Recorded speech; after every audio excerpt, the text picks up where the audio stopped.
Hello there, Nathan here with a something a little bit different. It's not music, just like a little vlog of sorts to keep you all updated with everything that's going on with the channel. So first of all, like Gnome Country for Old Men is doing really well, sort of exceeding expectations. Just doing like wild numbers, especially like the Valentine's Day special, which is still getting views, which I'm amazed by. Gerald is really pleased with that as well, and the schedule is still going to be once a week till we, get sort of bored with that, and then change things up a bit. But for now, like, the weekly upload schedule of every Monday is still going ahead as planned. And also Gnome Country for Old Men is having its live debut at the end of the month. It's in Republic of Ireland, in Ballycastle, County Mayo, part of Megalithomania Festival, which is like super cool. It's the first ever show for Gnome Country for Old Men, and the fact that it's also international as well is just kind of amazing. Pretty nervous about that, but it's also really exciting times. Gerald is really excited about that too, and we hope that it's the start of something more. Hoping that we can get some more live shows for Gnome Country for Old Men off the back of this, because that would be really cool to do more shows with Gerald. And yeah, hopefully looking forward to seeing you all in Ballycastle. And on top of that, sort of gearing up for a proper sort of studio album for Gnome Country for Old Men. The live improvised stuff is still happening. That's like stuff really cool to do. But it would be nice to do something that's sort of more composed, sort of more general songs, I guess. Influenced largely by like the old German sort of like electronic and krautrock stuff, like Harmonia, Kraftwerk, especially like Autobahn in particular, Klaus Schulze, Tangerine Dream, Pop Over, bit of Noi as well. So that should be really exciting to get something like that down and just have like a more composed, comprehensive sort of record, because we've done 2 volumes with Gnome Country for Old Men so far, both of which are just the audio taken straight from the Valentine's Day special and the Easter special. The reason that was done is because those sessions in particular were kind of like actually had like a bit more of like a composed vibe in places, where it's like certain segments were sort of hashed out, but the way the transitions work between them and like some of the more looser ambient parts were more improvised. Hopefully just trying to get something like that down for like this studio album. Gerald is really looking forward to that, just trying to get more of that vibe, but like multi-tracking, doing a bit more elaborate processing on like synthesizers, playing about with new synthesizers as well, which should be really cool. And yeah, still early days, still jamming, trying to figure out what's going to work, what isn't going to work, but we look forward to showcasing the results in the near future. And on to other news. This is more Ravetank. In general, we've just done a lathe cut for our recent live album Unrelenting Jangleviolence, which you can see right here. This is super cool. I was approached and emailed by Diz Lathe Cuts. They said that our music was like a pretty good vibe for a lathe cut, so we talked like details, the logistics of it, and miraculously we could fit like a whole just over 30 minutes worth of music on a lathe cut, which is miraculous. And using the master that was used for the cassette as well, which is super cool because you're fundamentally getting the same audio. A little bit more mellow in sound, but that's just like the nature of a lathe cut really. And super excited to have this. It's only one set from Unrelenting Jangleviolence, as you can see here possibly. Recorded live at Rough Trade Bristol, 25th of July 2025, that was last year. This was a particularly significant set for us because we opened for a band that some of you may know called Weather Day. It was super cool, like Swedish emo noise pop kind of thing, with some touring members coming from America as well. This was like their first UK tour, supporting the recent release of Hornet Disaster, which is one of my favourite albums from last year.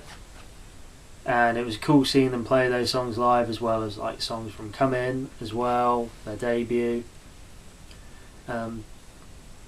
They just killed it. Just phenomenal on stage. Like the fact that they could play those songs like so tight is a testament to like the skill of those musicians. And yeah, the fact that you can take like a studio project and just translate it into like a full-blown like live band is something incredible. But anyway, we supported them. This was like our first show as a 3-piece, which is really significant, really special show for us because of that, and also because it's our first time playing a sold out show. Like, it was wild, like playing in front of nearly 200 people. I still can't wrap my head around it, I was really anxious at that show.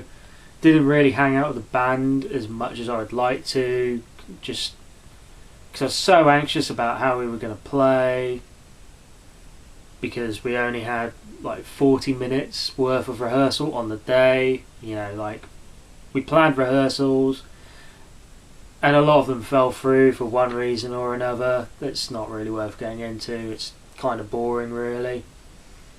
And so we just bashed out a rehearsal on the day. We didn't know like how well we were going to play on stage. Me looking at the crowd, not even the crowd, even like people lining up to get into the venue. They were queued up around the block, and that just really hit me. Because I was expecting maybe only like 30 people at the most to see us, maybe 40. And at that point I was just like, oh no, I am like really nervous. So I didn't socialise as much that evening as I would like to have. So if you caught me on the night, I apologise if I was maybe like not as sociable as I usually am. But anyway, it was cool to commemorate this gig with this lathe cut. The reason I done it is because a lot of lineups for Ravetank, they tend to be quite volatile, they don't tend to last very long. You know, handful of shows at the most. And even though I really want to do a proper studio album with these songs, or like most of these songs with like Rick and Hager, you know, I know from experience that things don't necessarily last and things kind of end unexpected. And I was kind of thinking, you know what, if that ever happens, God forbid, because those guys really love playing in the band and we all have a good time, you know, it'd be cool to commemorate at least something on like a 12-inch record. So yeah, this is available on our Bandcamp. There's only 30 copies available, and it's priced at £40, which is very expensive for a single LP. I totally get that, and you know, cost of living is wild at the moment. People can't really afford to buy records as much as they'd like to, and spending £40 on a band that no one's ever really heard of is a big risk. I will admit that. But I just wanted to have something that was just like a testament to our time together. If things sort of, you know, go awry and, you know, we just aren't playing shows anymore, or doing stuff in this sort of like configuration of like me, Rick and Hager, this 3-piece configuration. So yeah, £40 is expensive, but we packed it with a load of goodies. We'll just get started, really. So first up, obviously, 12-inch record. It's a disc. Comes in this nice little like sleeve that's like anti-static. So this is like super cool. It's got printed labels on both sides. Let's see if that's all got that. That's like Rick and Hager after a show. Can't remember which show that was after. I think it might have been after the time we played in Newport a couple of months later. Which is, yeah, it's just like a photo. I just took whatever I could from the archives. And this is just like the same photo but like edited weird with like some other photos laid on top. And the design from Supreme Thunder and My Devotion. Little doodle of a friend of mine, originally for like a cassette just for her, but I liked it so much that I just started putting it on everything as a sort of like quasi logo. But yeah, what a gorgeous disc. It's just immaculate, class stuff, really. And of course we went with just like the pure black because that's just like the way records typically come. I love like my wacky colours, but like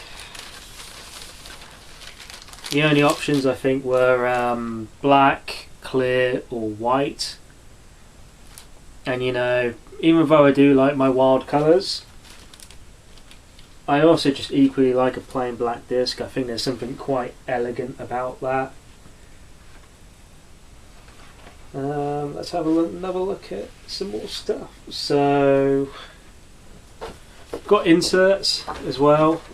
Diz made some inserts for like the front and back covers. These were like originally how the records were shipped, in like a plastic sleeve. But we decided to get some proper sleeves printed up to make it look more professional. But we're including these as sort of like a little like bonus. You can just use these as like a poster or something, you know, stick it in a frame if you want. It'll look quite nice on your wall if that's something you'd like to do. There is also a lyric book which I made. I done all of these collages.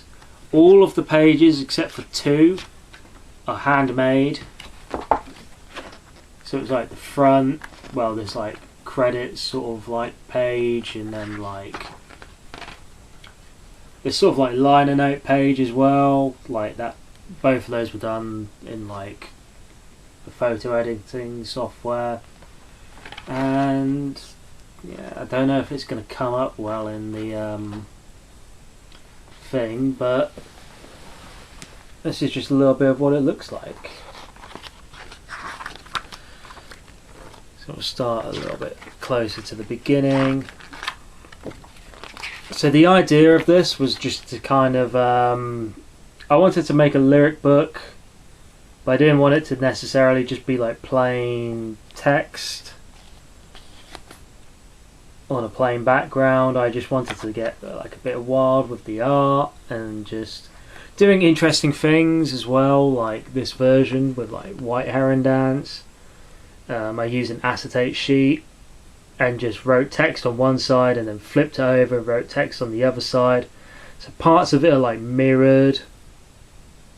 So you have to hold it up to a mirror to read some of the lyrics. Super cool. And then this one of like going to at Bristol, and the next day it's like you gotta like rotate it that way to read going to at Bristol. The next day is just kind of like a weird improvised piece where you're just constantly having to like rotate it to read what's going on, and like text kind of just manifesting in strange ways. I really like Magnum Tonic Wine. Let's have a look. It's a bit difficult doing this when it's mirrored in the camcorder. So I started with like big text, and then I was like, man, that looks bad. So I just like overlaid some like collage, like photo stuff, and then did the text in the top corner right here. Which is kind of funny. And then Midlife Crisis Paul McCartney's like a bit more of a basic one. I did that towards the end when I felt like I was running out of time and just wanted to get the project together by like a deadline. I just wanted to like commit to a deadline. So the text kind of begins one way, conventionally top to bottom, but then half of it is the other way around, and you have to read it from bottom to top, which is really interesting. And there's just like loads of stuff like this. It's just like loads of like weird text and like cut up pieces and just like collage.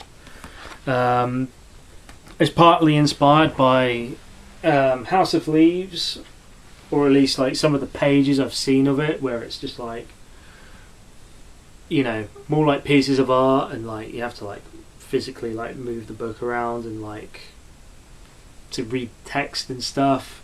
It's a book I still need to read, but I've seen like some examples of the pages and I thought it was super cool, and I wanted to replicate something like that. Now up next, every copy comes with a handmade piece of art, typically collage, some paintings, some illustrations, done by either myself, Rick, or Rick's girlfriend Lily. This one's done by Rick. This is number 2. This is his copy. Just like continuing the tradition of like the Echoes from Feedback Mountain CDs, where I handmade every single cover so everyone gets like a unique copy. and also like an intimate study of alcohol, where those were done in around a 50, with like collages of like beer bottles and like wine label bottles and stuff like that.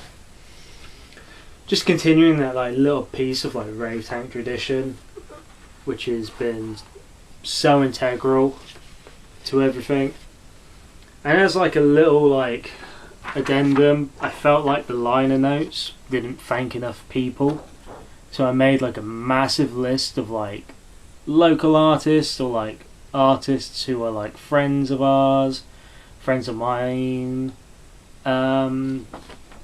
just giving them a little bit of a shout out on this, or like bands I think are cool and deserve a bit of a mention. It's kind of like our own version of the Nurse with Wound list, you know, for those who get that reference. But yeah, and the reason, so yeah, the lathe cut's like £40. It's very expensive, but we did jam pack it with as much stuff as we possibly could fit into it, whilst keeping the costs like relatively sane. And it comes in like this big chunky sleeve. This has got a 5mm spine. It is absolutely massive. It's more than enough capacity to fit all of these little bits in. Ooh, I think it dropped that a moment. And in fact, if there was like more time to do stuff, I'd probably fill it up with even more things. But you know, this by itself was such an ambitious project.